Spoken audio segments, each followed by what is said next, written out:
کل ہم نے 2 آیتیں پڑھی تھی. اعوذ باللہ من الشیطان الرجیم بسم اللہ الرحمن الرحیم وقولوا للناس حسنا، اور دوسری آیت تھی ولا تجعلوا اللہ عرضۃ لایمانکم. وقولوا للناس حسنا یعنی لوگوں سے اچھی بات کہو، اچھے انداز میں گفتگو کرو. اور دوسری آیت کہ اللہ کے نام کو اپنی قسموں کے لیے نشانہ مت بناؤ، یعنی اللہ کے نام کو اپنے غرض اور فائدے کے لیے، اپنے مفاد کے لیے استعمال نہ کرو. کہ اپنے مفاد کے لیے اللہ کے نام کو استعمال کیا جاتا ہے، یہ غلط طریقہ ہے، اور یہ اللہ سبحانہ و تعالی کے نام کی بے اکرامی ہے. آج کی آیت ہے، فرمایا یا ایھا الذین آمنوا لا تبطلوا صدقاتکم بالمن والاذی. یا ایھا الذین آمنوا، اے ایمان والو، لا تبطلوا صدقاتکم بالمن والاذی، تم اپنے صدقات کو احسان جتلا کر اور ستا کر برباد نہ کرو. کتنا بڑا اللہ کا حکم ہے یہ کہ دیکھو تم نے صدقہ دیا، خیرات کی، کسی کو زکوٰۃ دی، لیکن اب تم اس کے اوپر اپنا احسان جتلا رہے ہو یا اس کو تکلیف دے رہے ہو. لوگوں کے سامنے کہتے ہو کہ بھائی تم تو ہمارے صدقات پر پلتے ہو. جیسے ہوتا ہے نا بعض مرتبہ خاندانوں کے اندر ہوتا ہے کہ اگر کوئی خاندان کا امیر آدمی ہے وہ اپنے رشتہ داروں کو صدقات زکوٰۃ دیتا ہے. اب اگر کوئی ایسی بات آ گئی جس کے اندر اس کی کسی بات سے تکلیف پہنچ گئی تو اب وہ سب کے سامنے گویا کہ ذلیل کر رہا ہے کہ میاں تم باتیں کرتے ہو، تم تو میرے صدقات اور زکوٰۃ پر پل رہے ہو، تمہاری اولاد، تم تو میرا مال کھاتے ہو. تو فرمایا دیکھو ایمان والو، اللہ کی راہ میں تم نے دے دیا، اب یہ غرض مت رکھو کہ تم اس کی وجہ سے وہ تمہاری عزت کرے. علماء نے یہاں تک لکھا ہے کہ اگر آپ نے کسی کو صدقہ اور زکوٰۃ، خیرات کچھ بھی آپ نے دیا اور پھر کسی وقت میں آپ اس کے پاس گئے اور یہ تمنا رکھی کہ یہ میرے اکرام میں کھڑا ہو جائے، تو تم نے اپنے صدقے کو باطل کر دیا، تم نے اپنے مال کو ضائع کر دیا. اگر تم نے یہ تمنا، تمہارے دل میں یہ خواہش آ گئی کہ بھئی میں تو اس وقت مال کا تعاون کرتا ہوں لہٰذا اس کو چاہیے میرا اکرام کرے. انسان ہوتا ہے نا، دل کے اندر ایسی باتیں آ جاتی ہیں. اگر یہ بات آ گئی تو تم نے اپنا مال ضائع کر دیا. تو بس اسی کو فرمایا کہ اے ایمان والو، تم اپنے صدقات کو احسان جتلا کر اور ستا کر برباد نہ کرو. کسی محتاج اور ضرورت مند پر خرچ کرنا اور اس کے ساتھ بغیر کسی دنیاوی غرض و لالچ کے احسان کرنا بہت بڑی نیکی اور اللہ کی رضامندی کا ذریعہ ہے.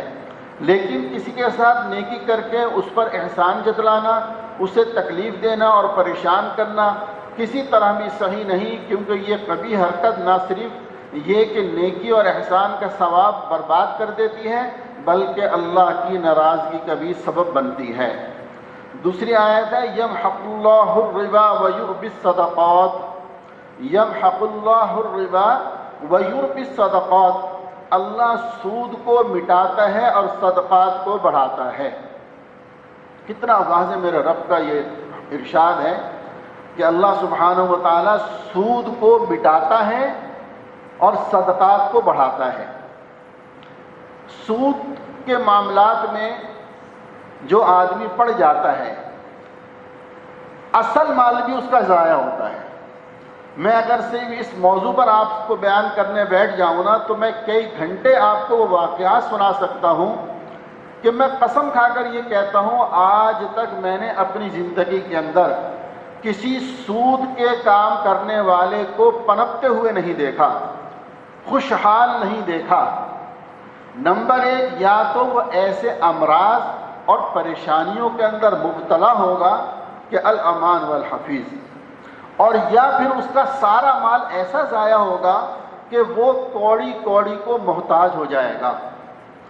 خاص طور سے میں برابر میں جیسے یہ دبئی وغیرہ یہاں جانا آنا میرا رہتا ہے دوستوں کے پاس، یہاں کئی ساتھیوں کو دیکھا جنہوں نے کریڈٹ کارڈ کے ذریعے سے پیسے لیے ہوئے تھے.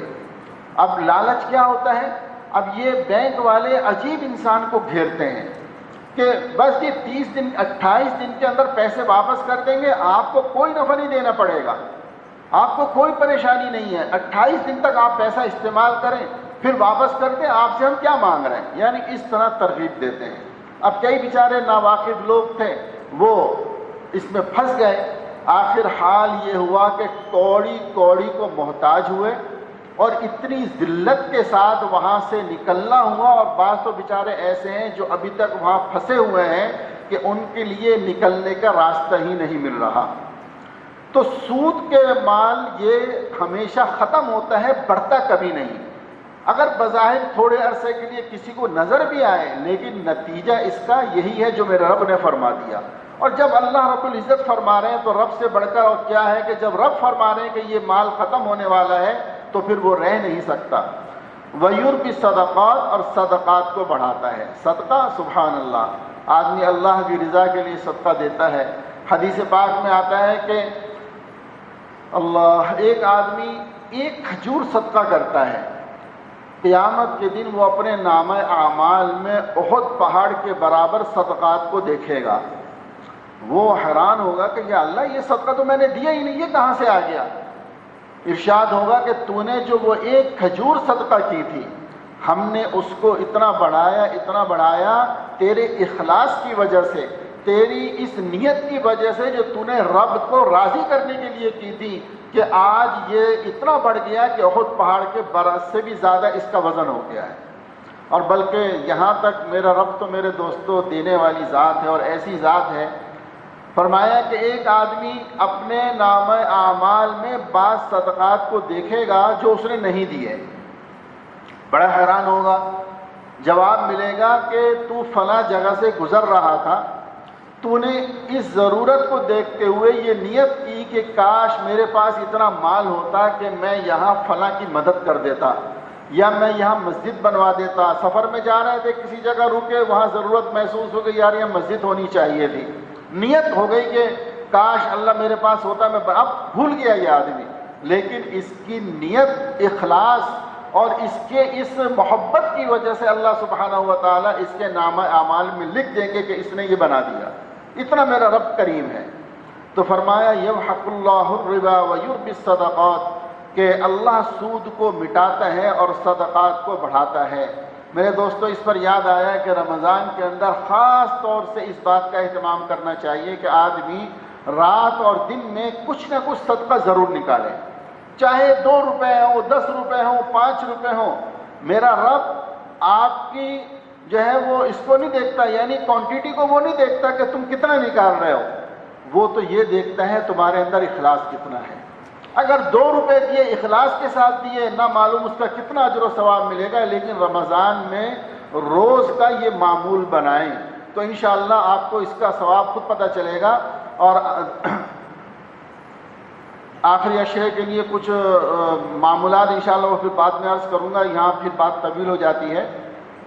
اور تیسری آیت میرے دوستو، جو چونکہ ایک صفحے کا ہم نے سبق رکھا ہوا ہے، آج اس میں تیسری آیت یہ بیان فرمائی، وَاعْتَصِمُوا بِحَبْلِ اللَّهِ جَمِيعًا وَلَا تَفَرَّقُوا، اور سب مل کر اللہ کی رسی کو مضبوط پکڑو اور پھوٹ نہ ڈالو۔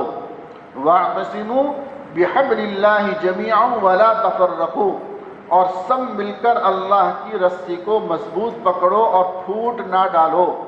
اللہ کی رسی سے مراد قرآن مجید ہے، اور اسے مضبوطی سے پکڑنے کا مطلب یہ ہے کہ اس کے حکموں پر ثابت قدمی کے ساتھ عمل کیا جائے۔ اللہ تعالیٰ کی یہ مضبوط رسی ٹوٹ تو نہیں سکتی، البتہ غفلت اور ناشکری کی وجہ سے چھوٹ ضرور سکتی ہے۔ اگر سارے مسلمان اس کو پوری قوت سے تھامے رکھیں اور آپس کے اختلافات ختم کر دیں تو کوئی بھی قوت انشاءاللہ ان کا مقابلہ نہیں کر سکے گی۔ یہ تو آیات تھیں جو آج ہم نے پڑھی ہیں۔ اللہ سبحانہ و تعالی ہمیں ان پر عمل کی توفیق بھی عطا فرمائے اور یاد کر کے آگے پہنچانے کی بھی اللہ توفیق عطا فرمائے۔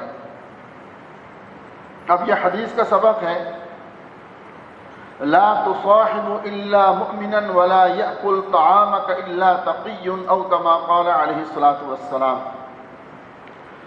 فرمایا لا تصاحب الا مؤمنا ولا يأكل طعامك الا تقي، مومن کے علاوہ کسی اور کو اپنا ساتھی نہ بناؤ اور تمہارا کھانا صرف پرہیزگار شخص ہی کھائے۔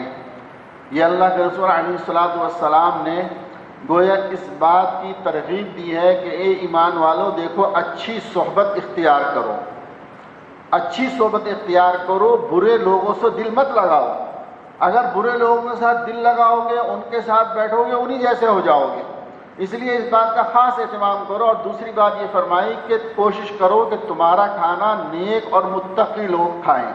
یہ اس وقت ہے جب کہ کوئی دعوت وغیرہ آپ کر رہے ہیں، لیکن جب ضرورت کے درجے میں آ جاتا ہے جیسے غریبوں کو کھانا کھلانا وغیرہ، تو اس صورت میں پھر یہ حکم اس طرح سے نہیں ہے۔ فرمایا دین کے دشمنوں اور برے لوگوں کی ہم نشینی اور میل جول سے روکا گیا ہے تاکہ کہیں ان کے برے اثرات منتقل نہ ہوں، اور ساتھ یہ حکم بھی دیا گیا ہے کہ تمہارے دسترخوان پر صرف نیک اور پرہیزگار لوگ ہی کھائیں، اس لیے کہ وہ اس کھانے کے ذریعے جو طاقت حاصل کریں گے وہ نیک کاموں میں صرف ہوگی، جبکہ برے لوگ اپنی طاقت برائیوں میں صرف کرتے ہیں۔ یہ حکم دعوت طعام سے متعلق ہے۔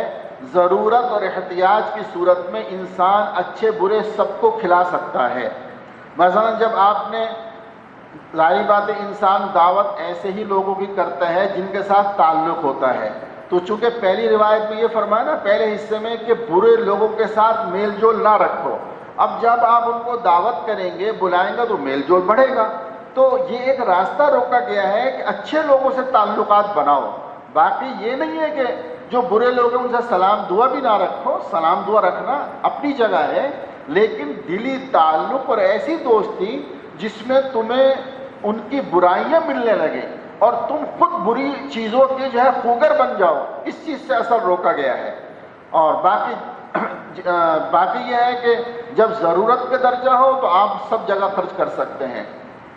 دوسری حدیث ہے اطعم الجائع وعود المریض وفک العانی، بھوکے کو کھانا کھلاؤ اور بیمار کی عیادت کرو اور قیدی کو رہائی دلاؤ۔ اب جیسے دیکھ لیں دوسری حدیث میں آ گیا بھوکے کو کھانا کھلاؤ۔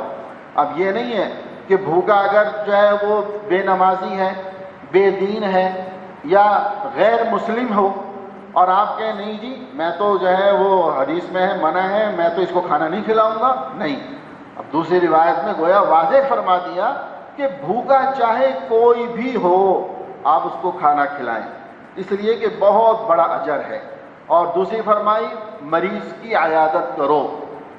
یہ ایک ایسی ترغیب ہے جس سے انسانوں کے دل میں ایک دوسرے سے محبت بڑھتی ہے، ایک دوسرے کا خیال رکھنے کا جذبہ پیدا ہوتا ہے، ہمدردی اور غمخواری پیدا ہوتی ہے۔ کہ آج تو ہمارا حال یہ ہوتا ہے کہ پڑوس کے اندر بیمار ہوتا ہے پتہ ہی نہیں چلتا، جب اس کی میت نکل رہی ہوتی ہے ایمبولینس میں ڈالا جا رہا ہوتا ہے تو پتہ چلتا ہے جی فلاں پڑوسی کا انتقال ہو گیا۔ تو میرے دوستو اس چیز سے اسلام نے منع فرمایا ہے، بلکہ حکم ہے کہ ایک دوسرے کی عیادت کرو، خبر گیری کرو۔ وفق العانی، اور قیدی کو رہائی دلاؤ۔ قیدی کو رہائی دلانا اس پر بھی بڑا اجر و ثواب اللہ رب العزت نے لکھا ہے۔ ایک روایت میں آتا ہے کہ جس نے کسی قیدی کو رہائی دلائی تو اس آدمی کے ایک ایک عضو کو اس قیدی کے بدلے میں جہنم سے آزاد کر دیا جائے گا۔ اتنا بڑا یہ اصل میں یہ جو نیکیاں ہیں حقیقت یہ ہے کہ ہمیں ان کا ادراک نہیں ہے۔ اگر آپ عربوں کے اندر چلے جائیں، ایک طرف ہم عربوں کی برائیاں باہر بیٹھتے ہیں تو بہت کرتے ہیں عربوں میں یہ، لیکن ان کی جو اچھائیاں ہیں نا ہم ان کی طرف نہیں دیکھتے۔ کہ عربوں میں چونکہ وہی میں نے عرض کیا تھا کہ ہماری زبان عربی نہیں، اس لیے ہمیں زیادہ احساس نہیں ہوتا۔ وہ چونکہ عربی کو سمجھتے ہیں، قرآن کو سمجھتے ہیں، احادیث رسول صلی اللہ علیہ وسلم کو سمجھتے ہیں، سبحان اللہ، غیر رمضان کے اندر تو جو ہوتا ہے، رمضان میں جب آپ چلے جائیں، رمضان کے اندر آپ کو افطار کرانے کے لیے ایسے شیوخ، یعنی اربوں پتی جو شیخ ہوتا ہے نا وہ خود دسترخوان پر کھڑا ہوا ہوتا ہے اور محبت سے ایک ایک آدمی کو پکڑ کر لاتا ہے کہ آج آپ میرے دسترخوان پہ افطاری کر لیں، آج آپ میرے ہاں آ جائیں، اور اصرار کریں گے محبت کے ساتھ۔ ان کے چھوٹے چھوٹے بچے، ہم یہ سمجھتے ہیں کہ شاید یہ بیچارے کوئی ایسے لوگ ہیں، نہیں میرے دوستوں، گویا کہ وہ بعض مرتبہ کسی رائل فیملی کے شہزادے ہوتے ہیں وہ، لیکن راستوں میں کھڑے ہوئے ہیں، آپ کے جو ہے ٹانگوں میں پڑ جائیں گے اور آپ سے اصرار کریں گے کہ اے میرے بھائی، اے میرے چچا، اے میرے بزرگ، آپ آج ہمارے ساتھ افطاری کریں۔ یہ اصرار کریں گے۔ اسی طریقے سے قیدیوں کی رہائی کے لیے یہ لوگ کروڑوں روپے خرچ کرتے ہیں، بھوکوں کو کھانا کھلانے کے لیے۔ سبحان اللہ، مدینہ النبی صلی اللہ علیہ وسلم میں کافی پہلے کی بات ہے، ہم ایک ہوٹل میں رکے تو ہم نے سحری کے اندر اپنے کھانے کا انتظام کیا، 6-7 ہم ساتھی تھے۔ تو جب ہم کھانا لے کر آ گئے تو جو ہوٹل والا تھا وہ یہیں پنجاب کا کوئی ساتھی تھا، وہ کہنے لگا ارے میاں تم ہوٹل سے کھانا کیوں لائے ہو؟ ہم نے کہا بھائی ظاہر بات ہے سحری کرنی ہے اس لیے کھانا لائیں۔ کہنے لگا نہیں کل سے آپ فلاں جگہ چلے جاؤ، وہاں پر جو ہے وہ کھانا تقسیم ہوتا ہے اور فی سبیل اللہ ہوتا ہے، کوئی زکوٰۃ صدقات کا نہیں ہوتا، آپ جا کر وہاں سے کھانا لے لو۔ دوسرے دن ساتھی وہاں گئے، پتہ چلا کہ بہت بڑی دیگ لے کر ایک آدمی بیٹھا ہوا ہے، پائے بنے ہوئے ہیں اور اس نے وہاں لین لگی ہوئی اور وہ پائے تقسیم کر رہا ہے۔ پھر جب تفصیلات معلوم ہوئی تو معلوم ہوا کہ ایسے سینکڑوں لوگ ہیں جو مدینہ النبی صلی اللہ علیہ وسلم میں چاروں طرف سحری کے وقت کے اندر ٹرالیوں کے اوپر وہ کھانا لے کر گھومتے ہیں کہ جو چاہے آ جائے اور کھانا لے جائے۔ اسی طرح مکہ مکرمہ کے اندر ہوتا ہے، ایسے ہی دوسرے شہروں میں بھی جو ہوتا ہے، لیکن حرمین کی بہرحال بات اور ہے۔ تو میرے دوستو یہ بہت اجر و ثواب کی باتیں ہیں جن سے ہم محروم رہتے ہیں۔